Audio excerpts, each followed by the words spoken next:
Well, guys, it seems like we're on a roll here lately. We've got another returning guest to the podcast, and I couldn't be more excited because the last time this person came to the show, I felt like we had to talk about one thing. We were here for one reason, and when you have Joe Illidge on the show and you can't talk Milestone, it's just like, ah, we got to do it. And so now we can. I also have a bone to pick with him, right? Because just before our last appearance, or just after his last appearance on the show, we were there talking Epiphany Engine. And then maybe like 2 days after the episode premieres, this announcement comes out that Joe Illidge is writing the return of the Shadow Cabinet. And I'm like, oh, you couldn't have teased that. You couldn't have said anything. And he's like, nah. So now he gets to say all the things. Please welcome back to the show, Mr. Joe Illidge. Hey, Brandon, thanks for having me. Thanks for coming back, man. I guess I'll start with just, same question I've been asking a lot of people, man. How are you? Thank you for asking. I am on solid ground. For me, the most important thing is I always wake up with a sense of gratitude, and I wanted to focus on the fact that I was healthy, my wife was healthy, we woke up together, our families are in good health. So that's always my grounding, regardless of the turmoil and shakeups of the outside world. And so for me, it was important to communicate to the community and friends that we have to take care of ourselves and take care of our loved ones and our friends, to give ourselves the moment or the day or the amount of time needed to do that, and then proceed, right? And so that was what I gave myself. I gave myself that day, and I wanted to respect the fact that everyone was likely in a state of inhalation, right? And that they needed to exhale. And so, as you know, I've been out there talking about the shadow cabinet for months. But yesterday was a day for me to be silent and to respect everyone's needs for a moment of reflection. For sure. It's funny because, you know, after New York Comic Con, I was just kind of exhausted. And so a few things just kind of fell on the back burner for a little bit.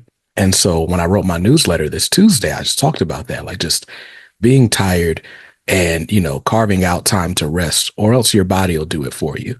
And so I ended the newsletter just saying, like, by the way, it's election day, but just know, like, it's cool. Like, go vote for sure. But after that, like, it's cool to unplug, like, go read some comics, take a nap. Like, you don't have to be plugged into this constant cycle, right? And they're going to count the votes, and then there will be a new president, and we can deal with that when we need to deal with that. But just get some rest, man. Take care of yourself. And 100%. We are part of a culture that tells us that rest is laziness, that rest is missing an opportunity, that sleep is overrated and overdone.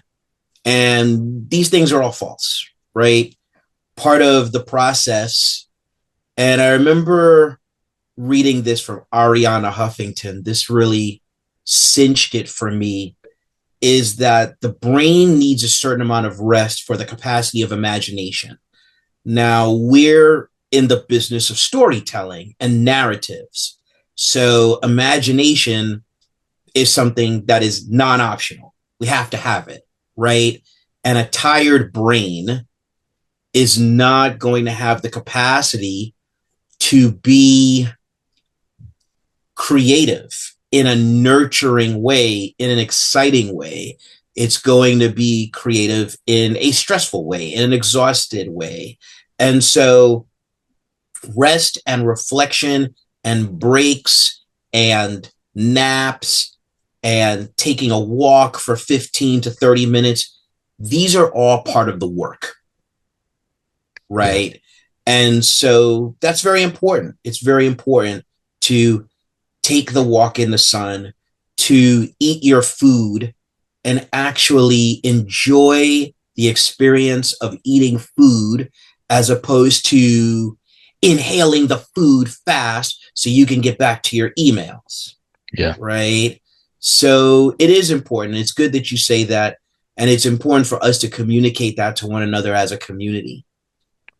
Yeah. If it certainly feels like even more important advice now, like even after the results, right? Like there's been a lot of, and I don't know, maybe this is only my what fourth election as an adult, Okay. but I don't know. It just feels like these just get progressively worse. Like with each election day, it like the day after just feels almost like the day after a bomb dropped.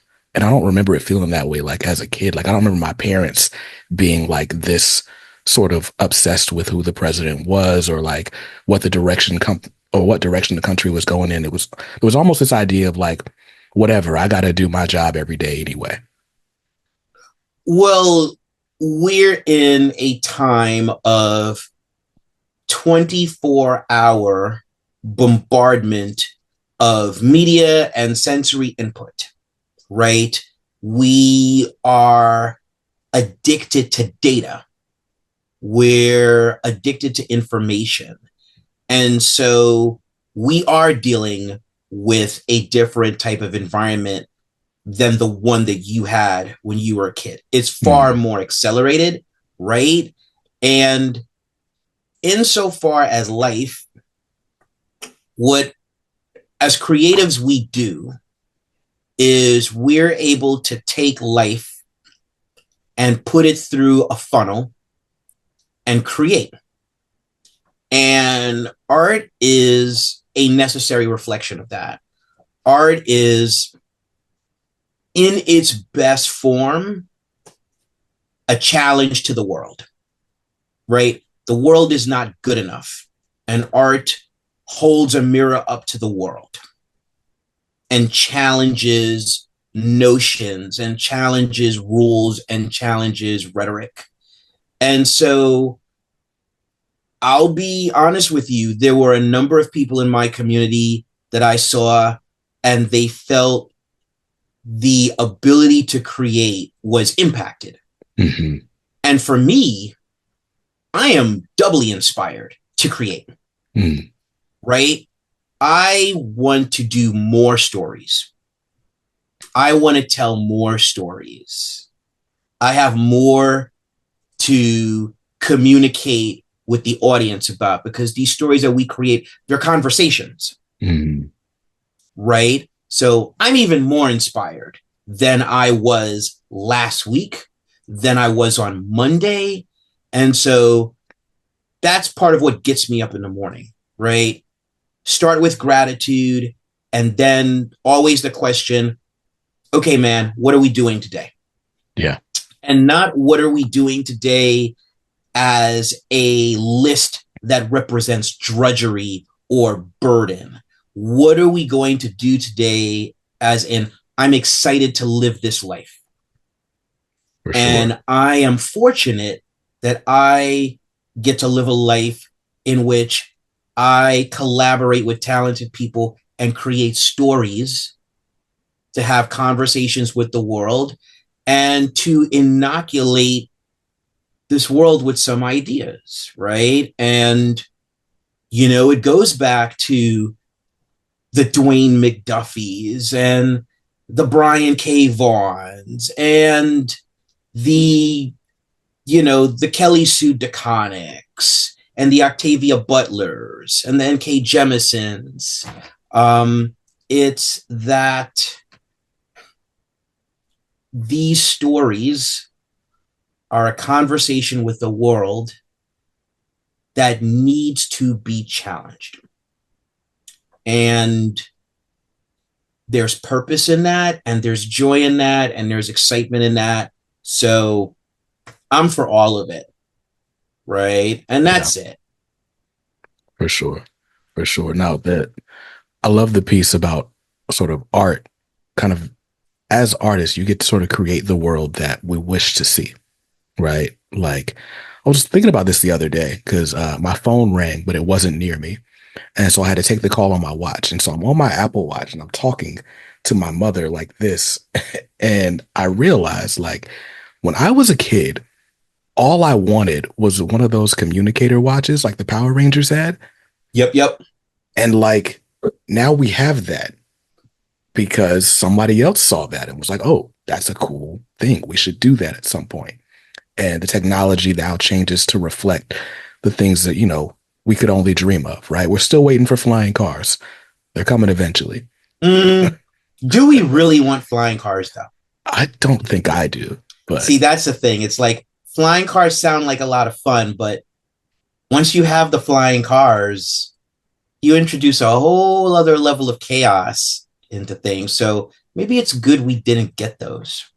I do still want the floating skateboard like Marty McFly, though. Well, that's understandable. And I don't think we're necessarily far from that.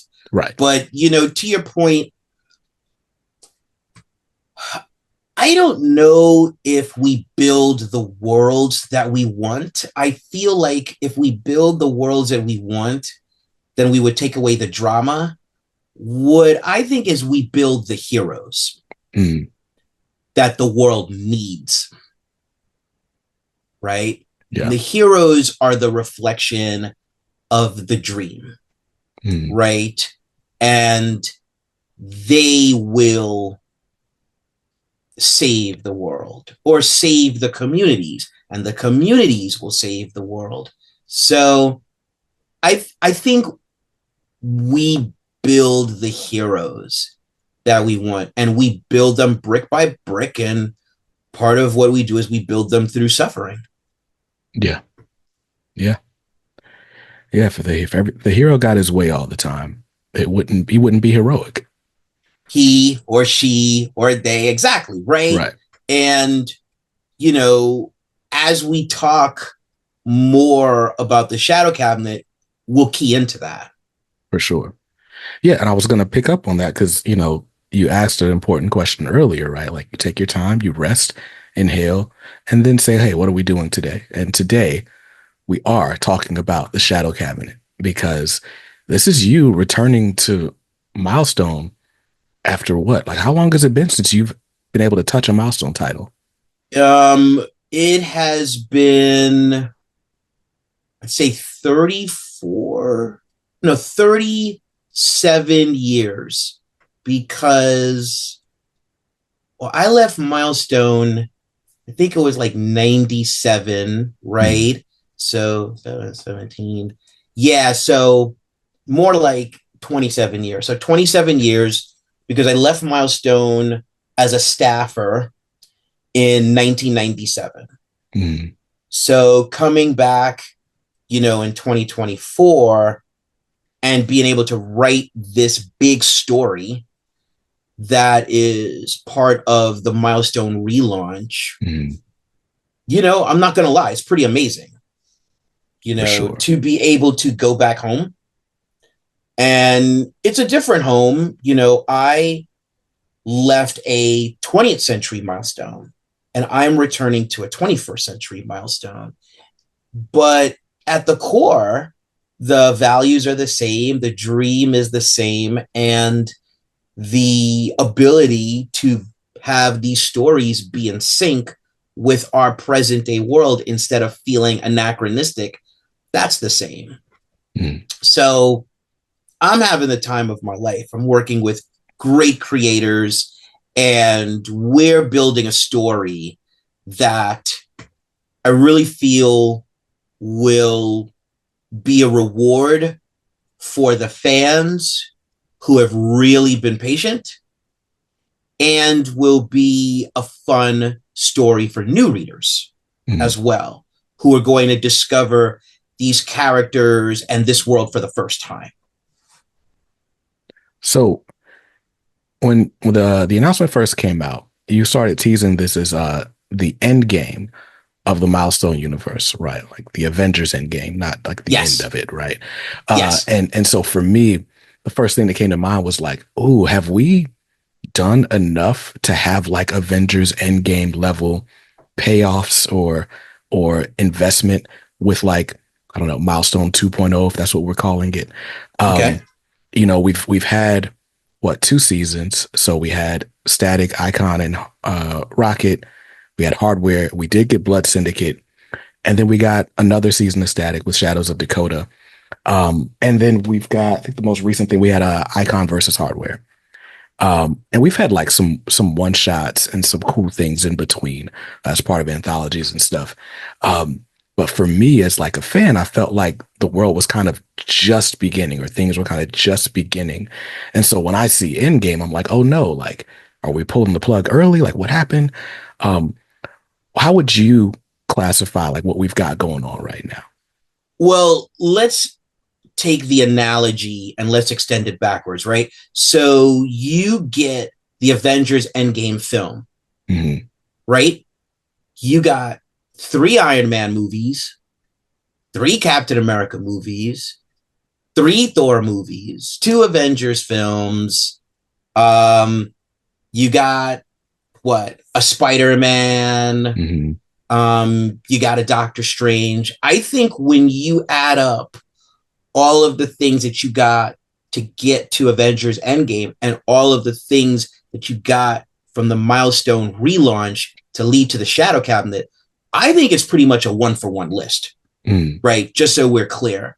For the MCU, it was more of a 10-year, 11-year journey. For Milestone, it was more of a 4-year journey, but we put out material more frequently here in comics than they do in film. So I feel like it's a 1-to-1 measurement. And the reason I said that is because Avengers Endgame was the culmination of that phase of the Marvel Cinematic Universe. And what did it do? It closed some doors and it opened new doors, right? And that's what the Shadow Cabinet is going to do. It's going to close some doors for the Milestone Universe. It's going to bring all the stories together to a culmination point. And the Shadow Cabinet is a big story with consequences. And it's going to open some new doors, and it's going to reframe and recontextualize people in this world and what this world is. So, full disclosure for the audience, I've read The Shadow Cabinet issue 1, and no worries here. I've promised a lot of people, including Joe and DC, that I will spoil nothing. So, no spoilers. But what I will say, or I can confidently say, is that you're right. The Shadow Cabinet does recontextualize some things, and it does seem poised to really shoot us forward into like a new, I don't know if I would say new direction, because who knows, right? We got Bibles and all sorts of stuff. Maybe this has been a direction established for quite some time. But either way, it's like the stuff that you've seen up until this point, if you are a Milestone fan, if you've been following the relaunch, seems to pale in comparison to the stuff that you might see after this, or even just through this miniseries. Yeah, we're really swinging for the fences with this one. And, you know, we have seen some public word about what the basic storyline is, right? So the important thing to know is that this is 6 months after Brainiac invaded Earth and tried to take over the world. And Earth's heroes fought him back, and Brainiac failed. But that invasion attempt had an impact. And so Shadow Cabinet 1 starts 6 months after that invasion.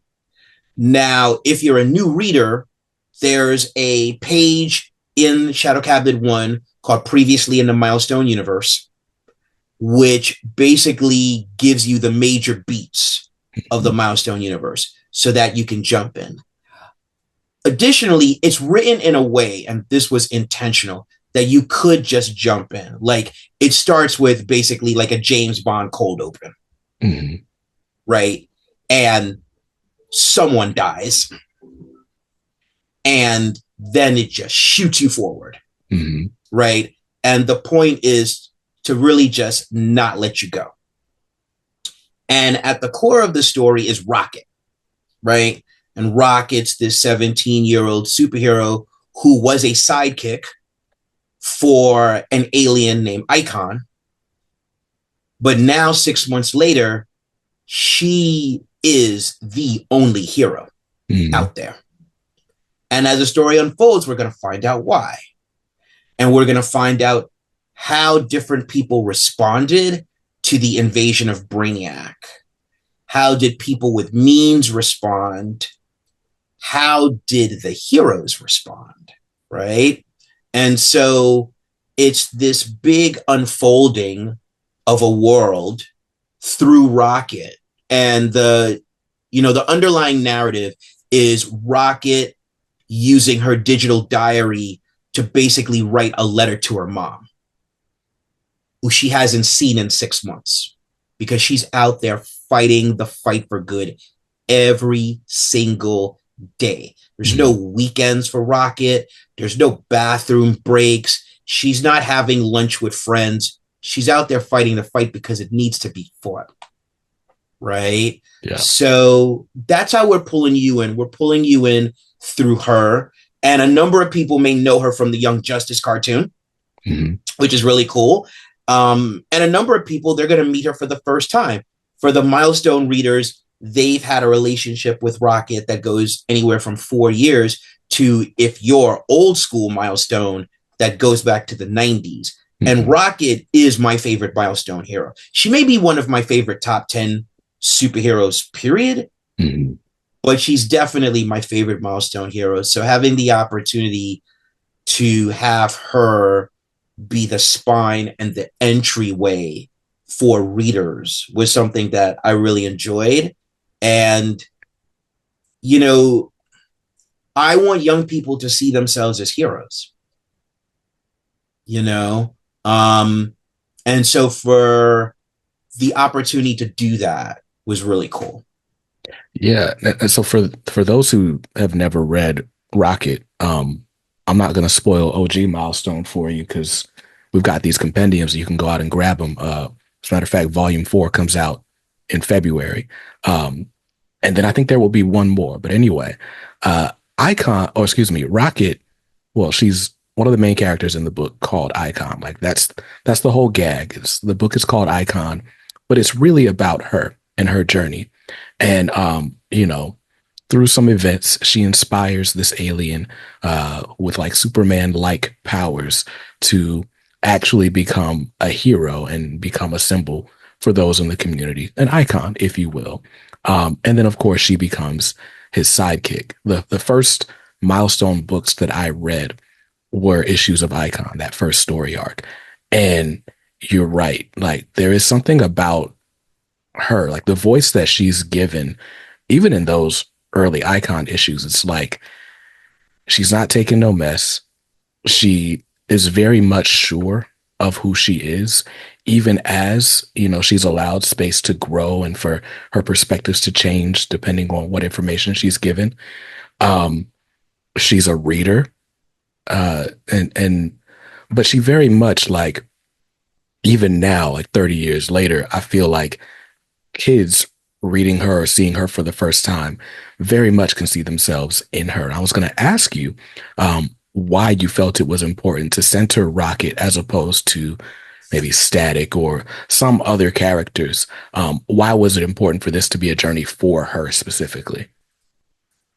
So it's a number of things, and to go back to what you said about the original Rocket, right? The original Rocket was also a writer. Her dream was to become a writer. Her North Star was Toni Morrison, right? And so looking at that and bringing that into the present and having this young woman out there being a superhero 24/7 and separated from her mother, the diary and the opportunity to tell her mother what she's going through and at the same time tell the reader, I felt that really spoke to her as a writer. Yeah.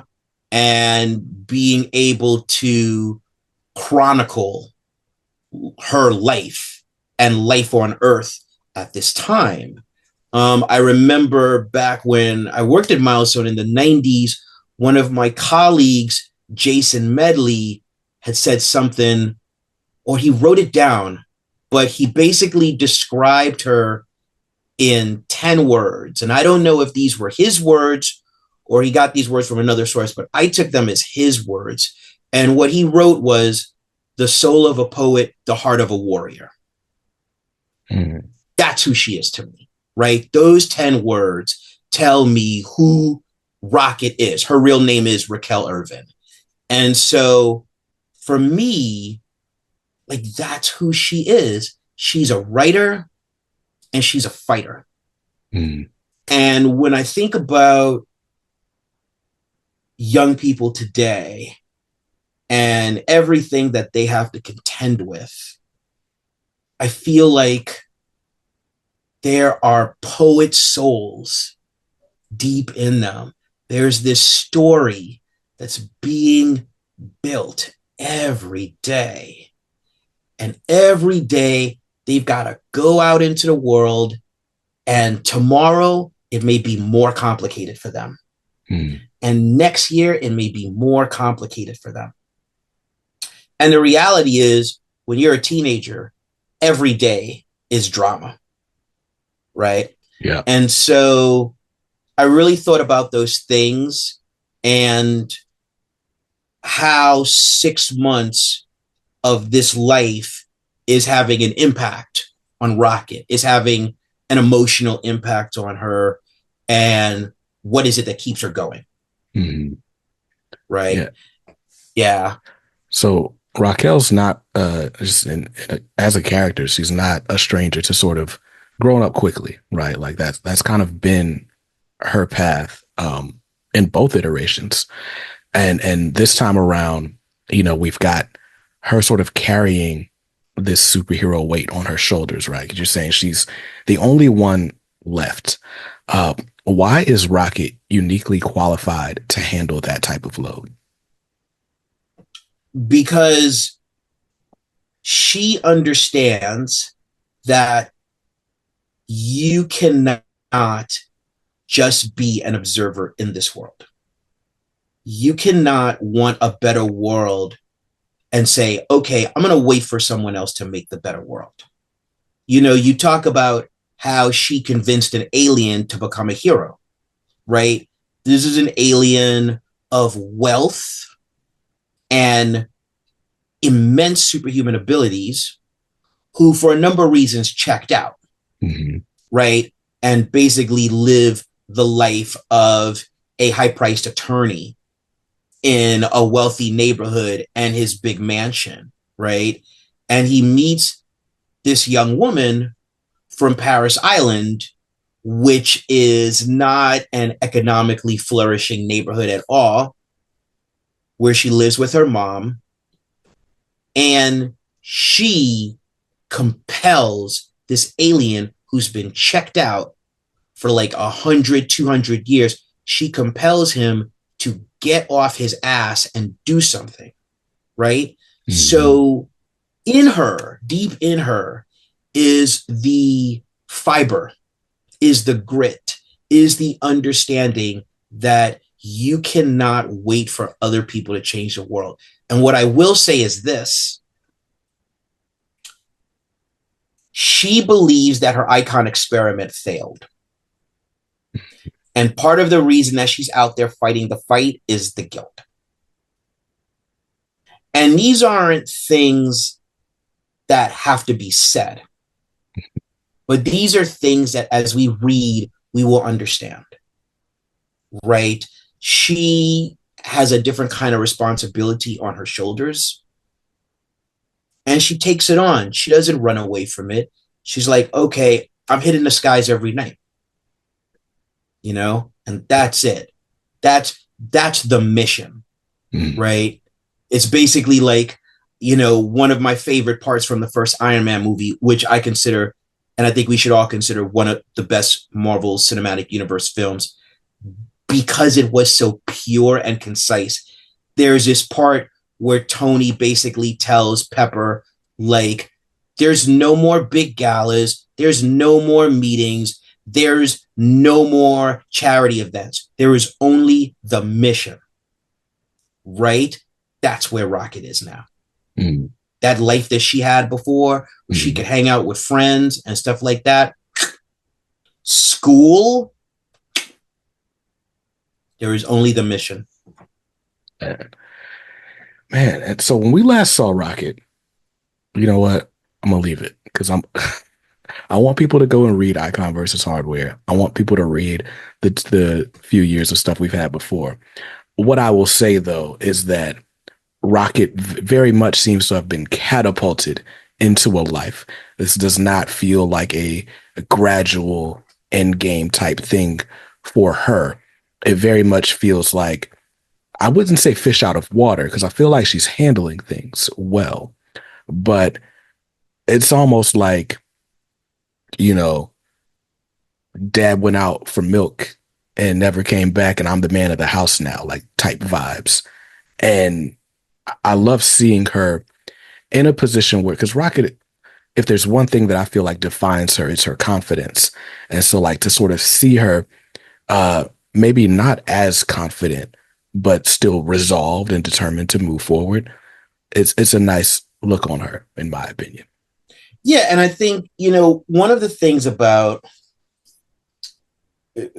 superhero stories is I feel like it just starts to seem casual for the characters that are out there and doing this. It seems like it's just another day.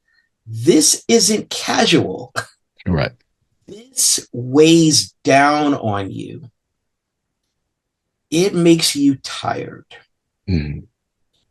And when you're in a fight, I won't tell you who said this to me. He's a friend. He's a beloved comic book writer. He is writing one of the most popular characters at Marvel right now, and possibly in American superhero comics. He said to me, I don't think most comic book writers have been in a fight. And I really thought about that. And I was like, you know, I see a lot of these fights and the heroes make it look easy. And I'm like, and you know what? It's not. When you are up close with someone and you are mixing it up, that's not easy. You know? So again, you know, bringing her to the front of the Milestone universe when we bring people into Shadow Cabinet and writing her, I wanted to communicate that for her because I feel like it's that way for women in this world, right? I feel like in a number of ways, women are going into battle every day. Right? Yeah. And so, and they've got to get in close and mix it up. And so that's something that I wanted to show here, that fighting ain't easy. Yeah. And you could just die that day. Facts. And that's the way it is. For sure. So, man, such poignant words, especially this week, right? For those of you watching, we filmed this a week ago. You can guess what happened a week ago. But so with Milestone, right? When Milestone relaunches with Reggie and Dennis at the helm, they are very clear. In a number of articles or interviews, they're like, hey, we're not in the nostalgia business. This is not, you know, let's go play greatest hits, right?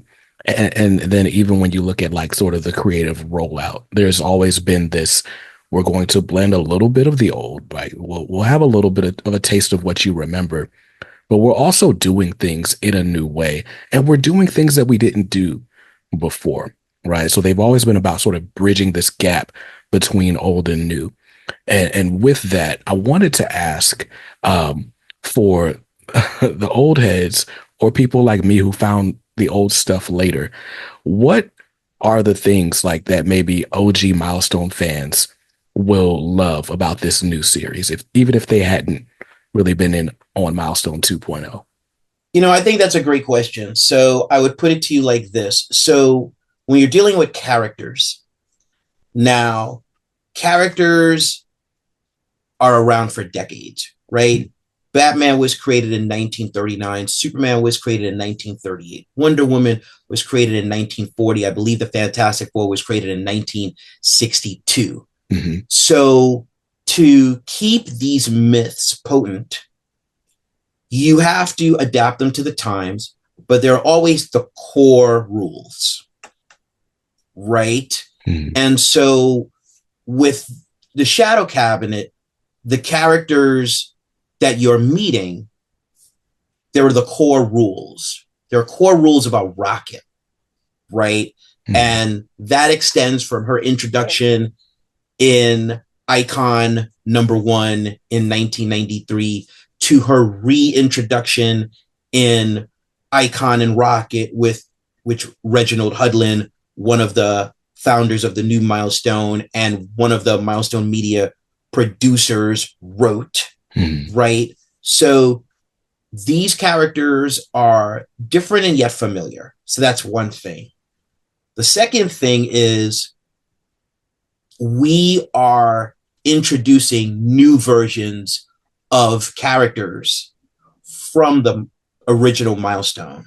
So there's 2 characters who are introduced in Shadow Cabinet 1, one on page 2 and one on page 30. And so if you know your old school Milestone mythology, you're going to be like, right?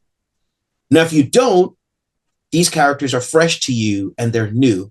But if you know, that's just an extra level Easter egg for you. And that's for you to understand, oh, this is the 21st century version of that person. Mm-hmm. Right?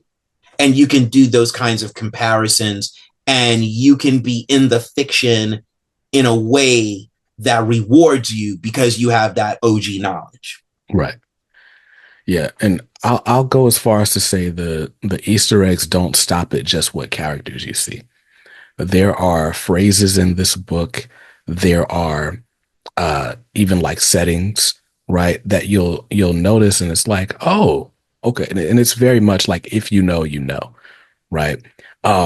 But very much fun details to point out or to recognize. Like I always love when you're reading like a Batman comic and they'll name like some random street or bridge after like a previous Batman creator.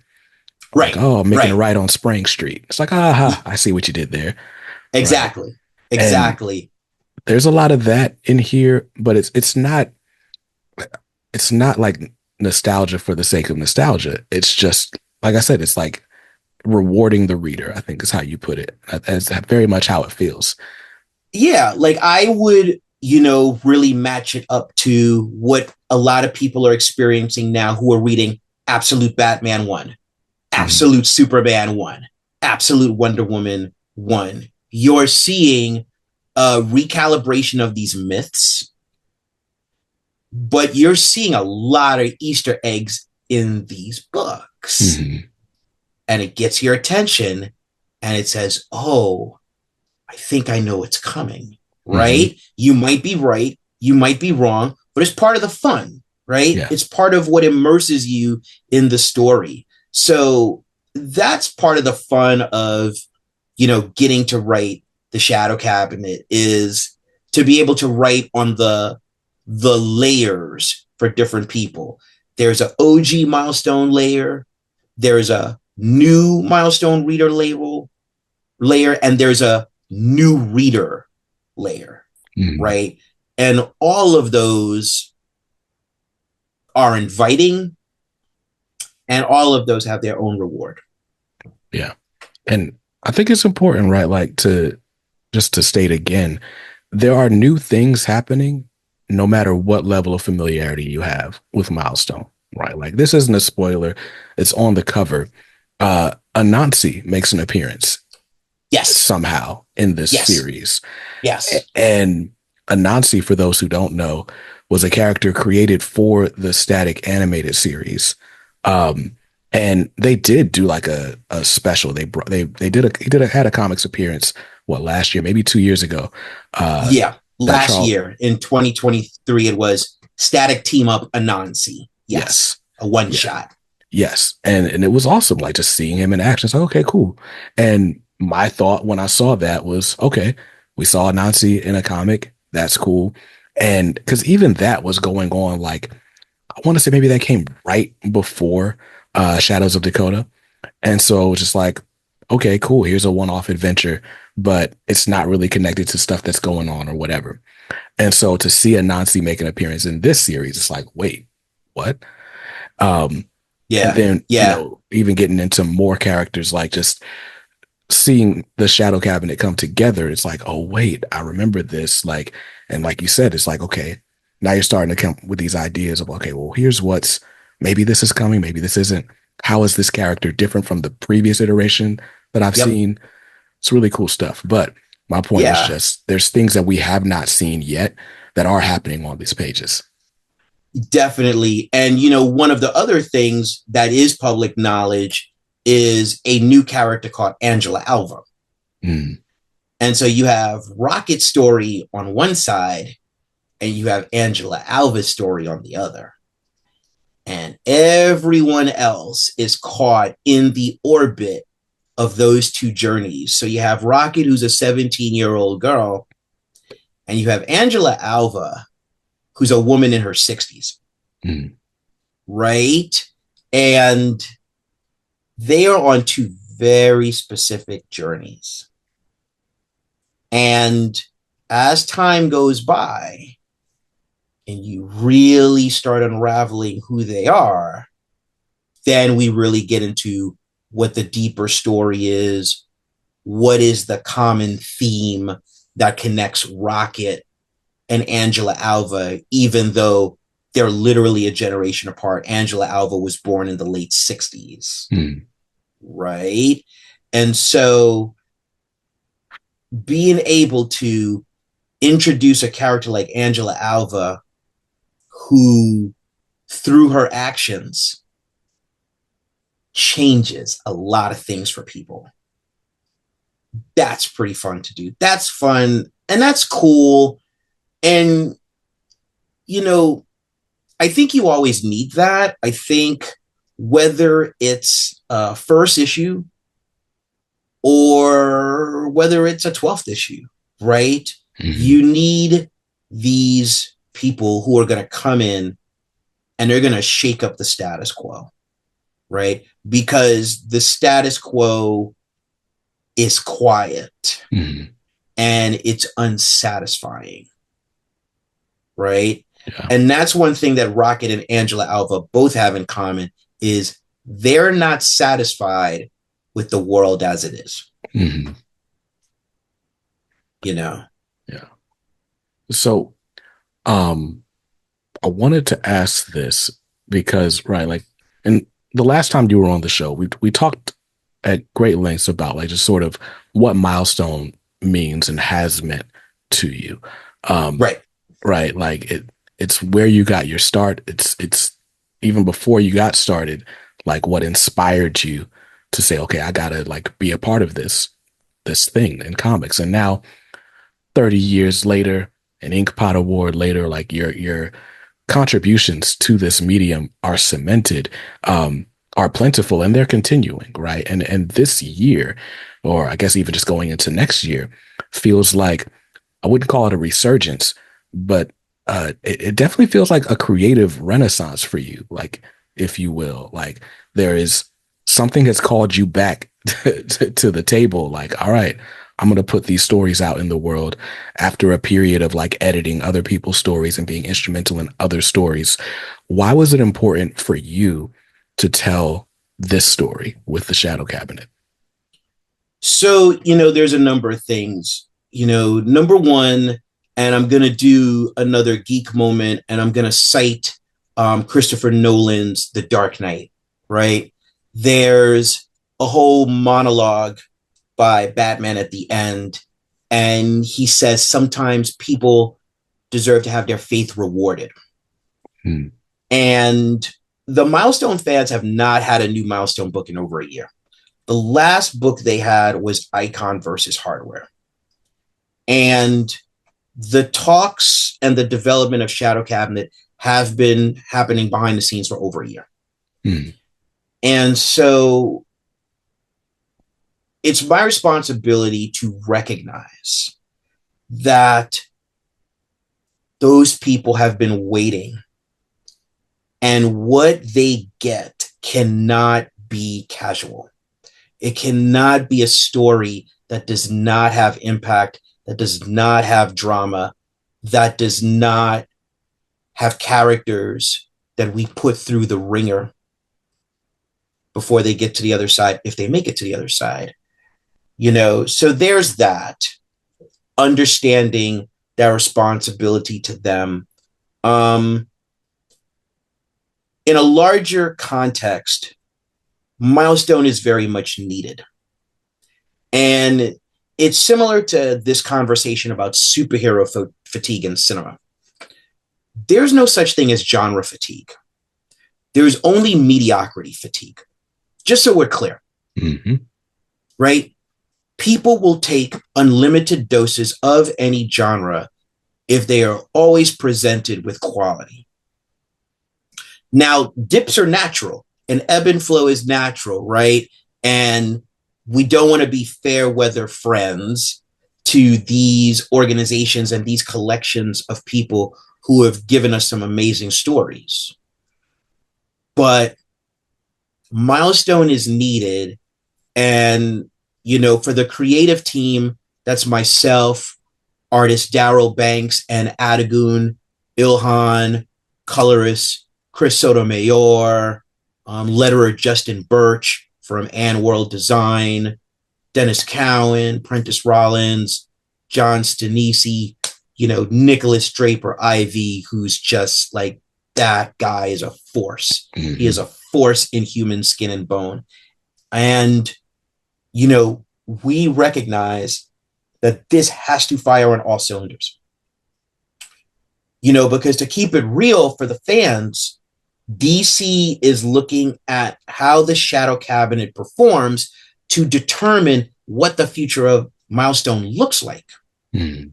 Right? And that's part of something which I don't think people really think about. I don't think they think about the stakes of it like that. Mm-hmm.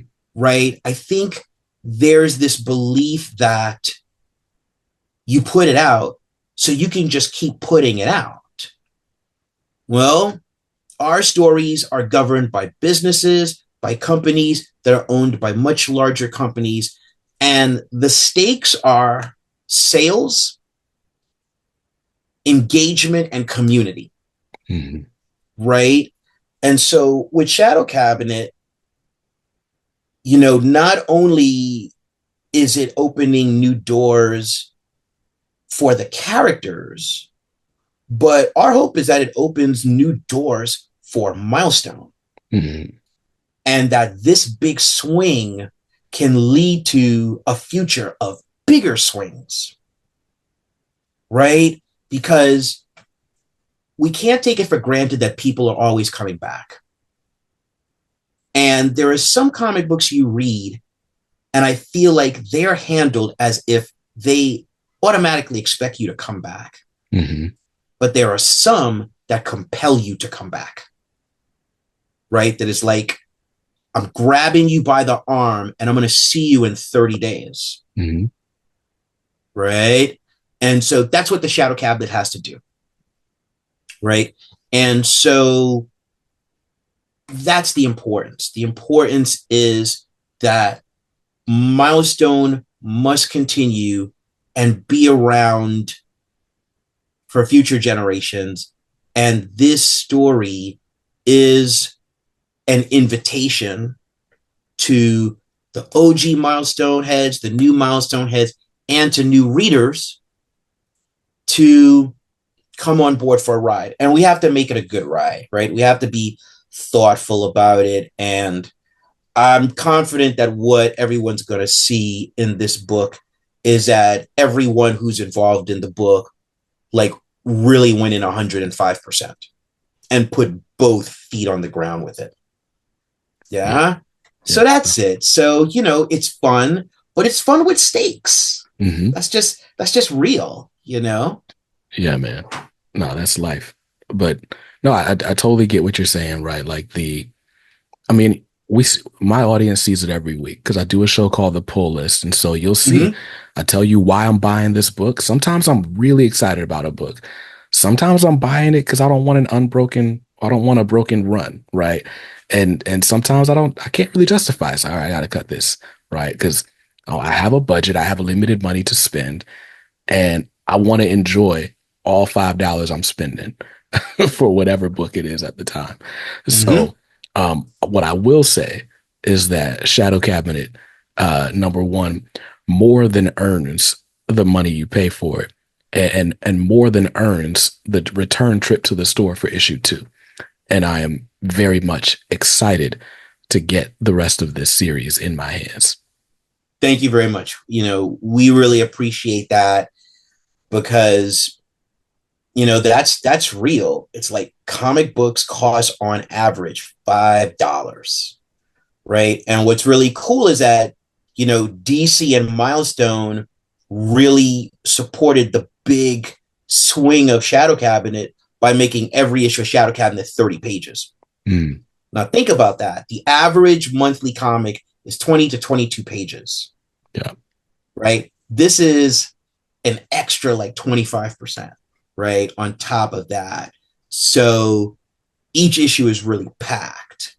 And I, feel like our story, it keeps you moving. It's kind of like when you watch the Fast and the Furious and the way those films are edited, those films do not leave any fat. Mm-hmm. They start off with a cold open and then it's like, let's go, let's go, let's go, let's go. Right. And there's different types of action. There's kinetic action and there's character action. Right. Mm-hmm. So there's a conversation that Rocket has with someone in this story. You know who it is, Brandon. Mm-hmm. That's a very important conversation. Yeah. That propels things forward. Right. And that's a character action moment, but it's to draw you in and make you care, because the worst thing is for you to close the book and there was no one in that story that you gave a damn about. Right. You know what I mean? Yeah. So that's the thing, that's part of what we're doing. I think it's also fun to be able to deal with the impact of Brainiac in the Milestone universe. Mm-hmm. And you're going to see a little bit of what the aftermath of a Brainiac invasion looks like. Mm-hmm. And so to be able to work with a popular Superman villain. Yeah. And if you really know the DC universe, you can actually connect this back to House of Brainiac. Mm-hmm. Right? Mm-hmm. Because there are Brainiacs throughout the multiverse. And one of them is ours. Yeah. And, another thing, and I think this is really important, and this is something that, DC was kind enough to let me make a personal statement to retailers when they sent out the emails. I've since shared that personal statement on Facebook. Mm-hmm. But to really distill it down is, again, going back to superhero fatigue. Let's bring that into comics. I don't think there's superhero fatigue, but I think people are tired of the stories that didn't matter. Yeah. Right? It's like you invest in this story, it happens, then another story comes, that happens, then another one, then another one, then another one. What the Shadow Cabinet does is it tells you all of the stories mattered. Mm-hmm. And the last big event that you read, Icon versus Hardware, really mattered. Mm-hmm. And our characters are impacted by that. And so when you see them 6 months later, they're not exactly how you knew them before. Because we wouldn't be if an alien artificial intelligence came to lay waste to the planet, Right. and we survived that day. That would impact us, right? Mm-hmm. And you mentioned static. So there's a teensy tiny cameo of static in one, and static returns in a major way in two. Mm-hmm. And he's not the same kid that you left in Icon versus Hardware, right? And so he is also quite important to this story. And I won't tell you how, but starting with issue 2, it starts to become a little bit clear. Nice. And more so as you go. And so that's the thing. It's like all the stories that the people have been reading mattered. And that was a way to distinguish Shadow Cabinet from various events from various publishers. And also that it's the kind of story, the way I succinctly described it to the retailers was that the Shadow Cabinet is the Kingdom Come of the Milestone Universe, right? Kingdom Come is a story that you can read in and of itself, and it's evergreen enough that you could read it 5 years later, you could read it 10 years later. So in crafting this story, that was important to make something that the team and I felt could have that kind of capacity. And, you know, when I look at the kind of comic book stories that inspired me in writing this, because of its scale and because of its structure and because of how it approaches characters in a very naturalistic way versus a way that you may be used to seeing them in the superhero genre, I would cite works like I mentioned Kingdom Come. I would have to cite The Golden Age by James Robinson and Paul Smith, and that 4-issue storyline with the Justice Society of America after World War II ended. I would have to cite Civil War, Mark Millar and Steve Niven, the original Civil War series. Those are some of the influences, you know? And if I want to get, I don't know, geeky on a whole other level, I could cite the very first Transformers animated movie from 1986. Right? So those are the things that I was really vibing off of in terms of how we portray characters, how we deal with consequences, and how we're building towards something large and something of impact. Nice. You know, it's definitely impactful. And this is the time where I have to plug things, right? So Milestone Universe, The Shadow Cabinet, issue 1 is out as you're watching this next Wednesday. That's November 20th. There are 3 covers that you can choose from. The A cover is by a friend of the channel, Dennis Cowan, with inks by, looks like Prentice Rollins on that. The first issue, inks by John Stanisi. Okay. And Chris Sotomayor colors that. The cover B is by the other friend of the channel, Nicholas Draper Ivy. I love that cover. Oh my God. I mean, I remember, you know, so there are a lot of things that are cool about working with Nicholas, but one of them is out of nowhere, he would just DM me on Facebook and show me this thing in stages. And I would just be losing my mind every time as it builds. And the thoughtfulness of that first issue cover that he did, and how you can really get a sense of his artistic influences, but then see him flex in different ways is just great. So, you know, when we announced Shadow Cabinet, we did a soft announcement at San Diego Comic-Con during my career spotlight panel. It was awesome to be able to show that cover. It's a great cover. Yeah, 100%. I keep teasing him though, because I'm like, why does Anansi look like you? But and then the C cover, is by Sean Murphy or Sean Gordon Murphy, as we call him online for whatever reason. Yep. And it's like a throwback to those cards that came with the original series issue ones for Milestone. 100%. Yeah. Yeah. It has that feel of the 1993 backing boards Yes. for the polybagged editions of Icon #1, Blood Syndicate #1, Hardware #1, Static #1. And when you talk about like getting a cover by Sean Gordon Murphy, Mr. Batman, White Knight, Mr. Mhm. Zorro, on your first issue, I'm just like, for real? Right. All Right. right. That's awesome. And then Dave Stewart, who was one of the best colorists in comics, Man. just did an amazing job on that. And so, that's also an indication of the big swing we're taking with this series, right? That you're getting 3 covers from high caliber artists, 3 different styles, right? Is Mhm. like, that's part of the fun. And what I love about those covers is DC made them all open order covers. So it's no Yep. ratios. You don't have to worry about going into your shop. Like, I mean, maybe your shop didn't order all 3, right? Because you didn't tell them to before final order cutoff. And But, shame on them if they didn't order all 3. But right, we totally get it. right. But, moving forward, my presumption is that they're all going to be open order covers. And that's great for a collector like me because I'll go to a shop and blow half my budget in a week on the ratio variant. So 1 in Right. 25 is $25 to $30, sometimes even more. Right. Like, God forbid you get to the shop the day after the Oof. release Come and the on. prices have already gone up to match eBay. Yep. So I'm excited. All mine will be waiting for me in the box.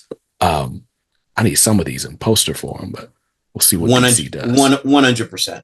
I feel like Dennis's cover is so, no pun intended, iconic. Mm-hmm. I mean, Nicholas's cover is just beautifully illustrative, and Sean Gordon Murphy, it's like, listen, that's one of a kind. Right. That is one of a kind. That is someone of his caliber and positioning in comics. That's his entry piece Mm-hmm. into the Milestone superhero universe. So, it's wild. There are people who, there's the one cover that they love. There are people who get all 3. And I feel like for the latter, you get that reward because they're 3 entirely different visual experiences. For sure.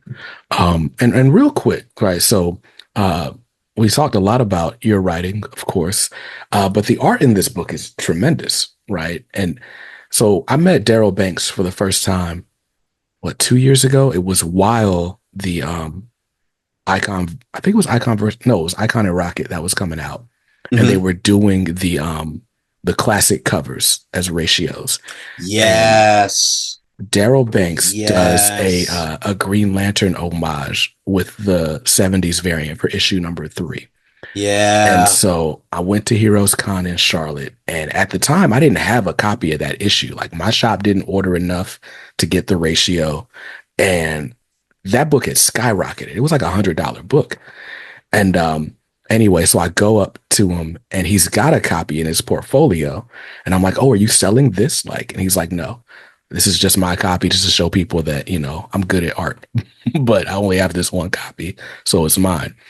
And but we're talking about Milestone, and he's talking about how, like, yeah, like I really wanted to work with those guys, but it just never happened in the original iteration.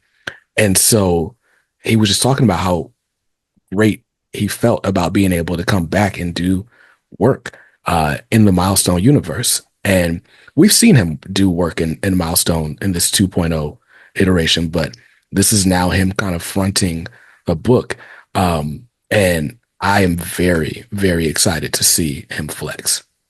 Yeah. Yeah. No, listen, any comic book writer, graphic novel writer can tell you this.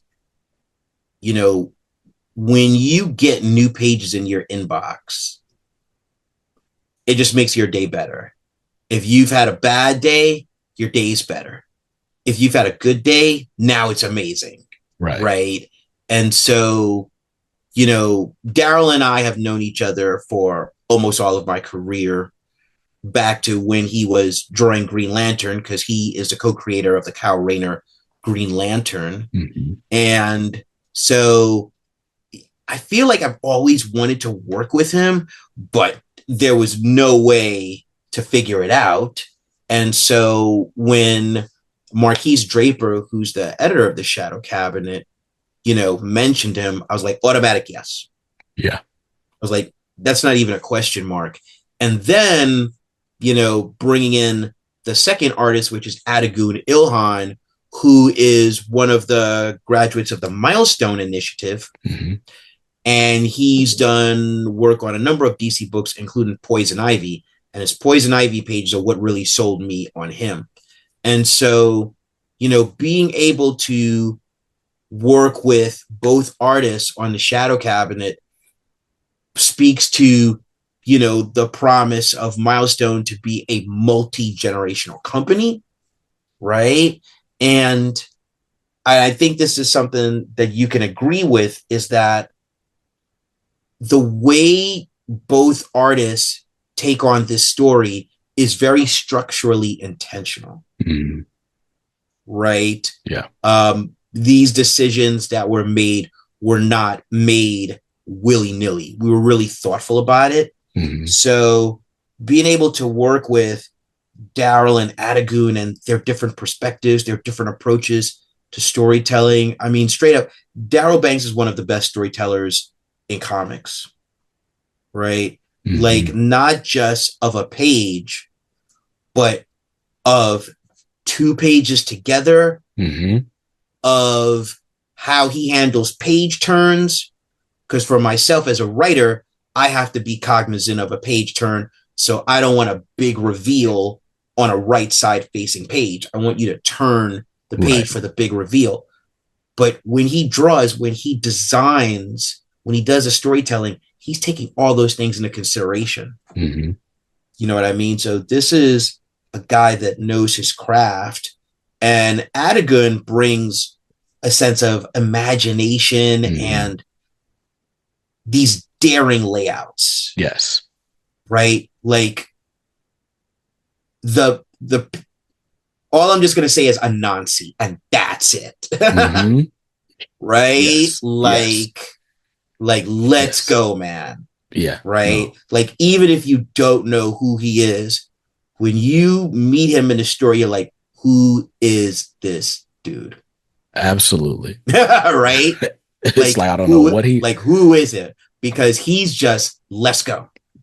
It's like when you're a kid and like you're watching, I don't know, Power Rangers or whatever it is, right? And you see that one, right? Like, it's like when you saw the Green Ranger for the first time, and all the rest of the Rangers have like their normal little outfits. He's got like the little thing on his little shoulder pads or whatever. He's playing the knife flute somehow, right? Yeah. And it's just like, I don't know who that guy is, but he is now my favorite. It's very much like that. Yeah. Yeah. And that's also something we wanted to do. It's like, every introduction to a character will pull you in while telling you something about them. Mm-hmm. Right? So, yeah, this Shadow Cabinet, which has Anansi as a part of it, I thought that was a great opportunity. Number one, I think it's great that Milestone and DC brought the character of Anansi from the Static Shock cartoon into the books. Mm-hmm. And the Static Team Up Anansi book that Evan Narcisse and Charles Stewart and Jose Marzan Jr. and Luis Guerrero and I think Ann World Design lettered it. I think Ann World Design handles the lettering for the entire Milestone universe of books. That was just a really good introduction. And so for me, it was important to say, okay, what is this guy like when you first meet him? Mm-hmm. Right? What makes him different? And, action is character and talking is character and perspective is character. So, and I think we pulled this off, that as soon as you meet Anansi and you just go in, he sets himself apart as a character from anybody else. in the story, right? Yeah. And so, you know, there's a lot of fun character introductions that, Nice. you know, that we really dig, you know, and so people will get a kick out of that. Nice. So I got a shout out and then a final question for you. So, Okay. you mentioned Marquise Draper, Yes. editor for this series. And just quiet as kept. He might be my favorite editor in comics right now. Like that kid is I can't call him a kid. I don't even know how old that man is, but he is putting together like these banger books. And so like to watch him go from doing these, DC Power anthologies and like sort of one-off books like Cyborg, and now up to this and to Black Lightning and other Mm-hmm. things that he's got in the works. Mm-hmm. Like that man knows how to assemble a team and really make a book exciting in a way, right? Like if editorial like does what they're doing right, like nobody really cares. Nobody's like thinking, oh man, that must have been a great editor to put this together. It's just like, oh, Right. it's a great story, right? But man, of the thankless jobs, like this man is doing the Lord's work. So I just had to shout out Marquise. Yeah. Yeah. Listen, it's really a lot of fun working with him. You know, I say team shadow cabinet, you know, a lot in social media, and I mean that, right? Like we are a team, and sometimes there'll be these email chains where it's all of us in there. It's all of us, and Reggie Hudlin and Dennis are in there, and art is going back and forth. And it's almost like a studio, Mm-hmm. right? It's almost like this digital studio, and someone drops some newspaper, like, oh man, someone drops this, oh man. So it really is Team Shadow Cabinet. And Marquise is a part of that. And listen, editing is the invisible art. As you said, it's something that people don't notice. I think, but you know, the fans are getting smarter in the Mm-hmm. sense that I think they're able to start perceiving editorial identity Mm-hmm. in books, right? As you know, someone who's edited for a long time, and I still do freelance editing for private clients and creators, I feel like you could leave off the editorial credits and I could tell you a book that's done by a certain person, Mm-hmm. right? This certain person edited that. I feel like the first person I was able to tell that with was former editor in chief of Marvel, Axel Alonso. When he edited a book at Vertigo, you knew that was an Axel book. Mm-hmm. When he started editing at Marvel, he was like, you know, that's an Axel book, right? Similar to a friend of mine, Will Dennis at Distillery. You know what a Will Dennis edited book is. So I agree that Marquise is really carving his area of the DC universe.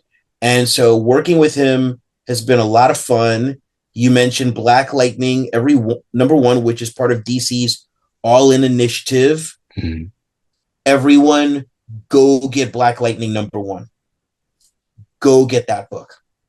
Yeah. It's a very thoughtful, smart book. Go get that.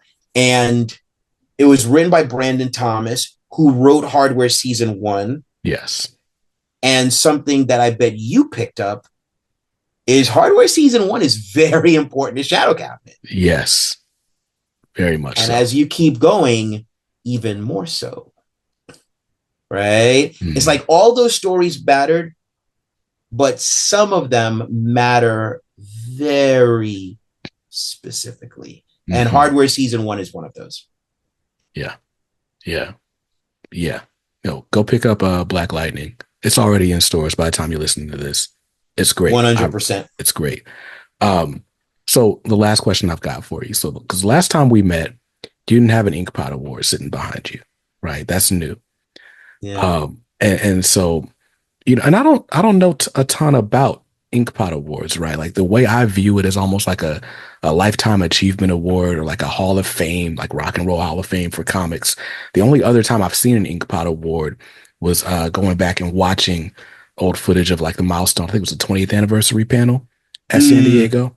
Mm. And all the OG Milestone founders got Ink Pot awards, and of course, Dwayne's was posthumous.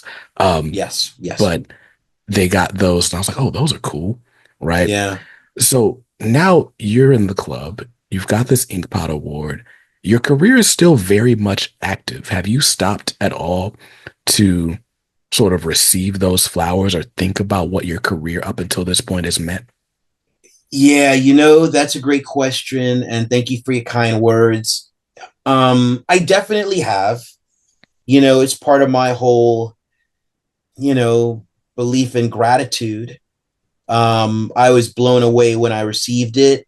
Anyone who has watched my career spotlight panel video on YouTube saw me receive it, Mm-hmm. right? Before we got into, the origin and the journey of my career. And we had, the first founder of Milestone, Dennis Cowan, was there as a guest panelist. So it was it was really heartwarming to receive it. And I really believe in the mission of comics. I believe that comics is an art form unlike any other storytelling art form in our world. I consider it superior to a lot of storytelling mediums for a number of reasons. And so, getting a Lifetime Achievement Award for the 31 years that I've been in comics and publishing, is really amazing. I sit alongside so many great peers. You mentioned the Milestone founders, Don McGregor, who is one of the most influential writers of Black Panther forever and ever. Amen. Mm-hmm. Joe Duffy, legendary writer, legendary editor.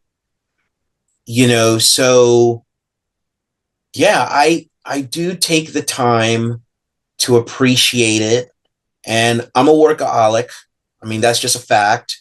Part of it is I love what I do. I'm fortunate enough to, make a living doing what I love. And for me, it's exciting because to me, my entire career has been a warm up for now. And part of the reason that I have taken on this new era in my career with writing at the front is because I feel like I've lived long enough that it's time for me to be out there on the front lines with the writers, people that I've been shepherding and nurturing throughout the years. And I, I have the capability to say the things I want to say while taking everyone on a fun ride, Right. right? Because we don't want these to be polemics.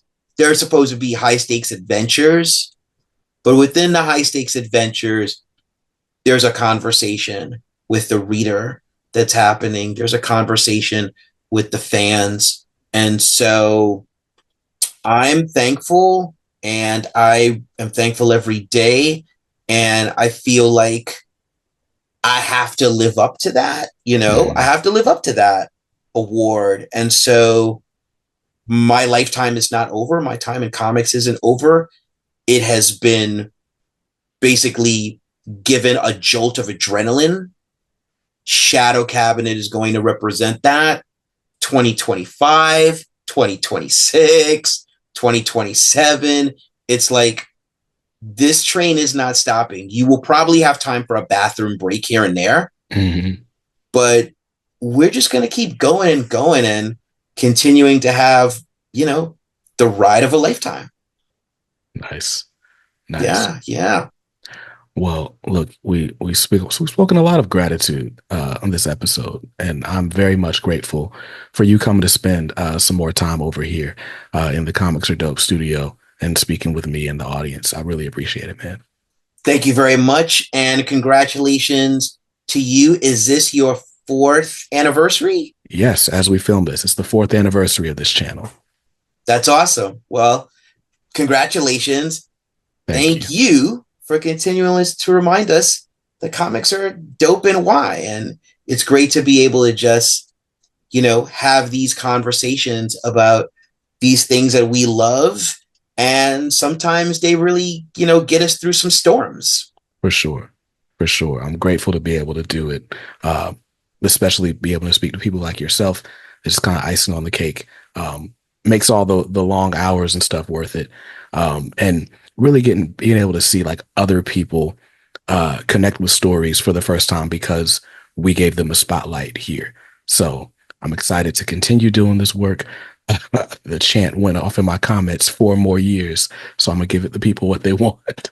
That's it. That's Right. it. Well, look, man, thank you again for your time. You guys out there listening, please go pick up Shadow Cabinet #1 this Wednesday. You won't regret it. I like literally this book thrusts you into the action, right? You get to page 3, you're going to get to page 30, and you're going to be mad that it's over, right? You got to wait another month for the next issue. So definitely go pick that up. I'm picking up all 3 covers. I won't say you have to do that, but you definitely need one. So after you do that, go out there, stay safe, stay awesome, and read something dope today. Peace.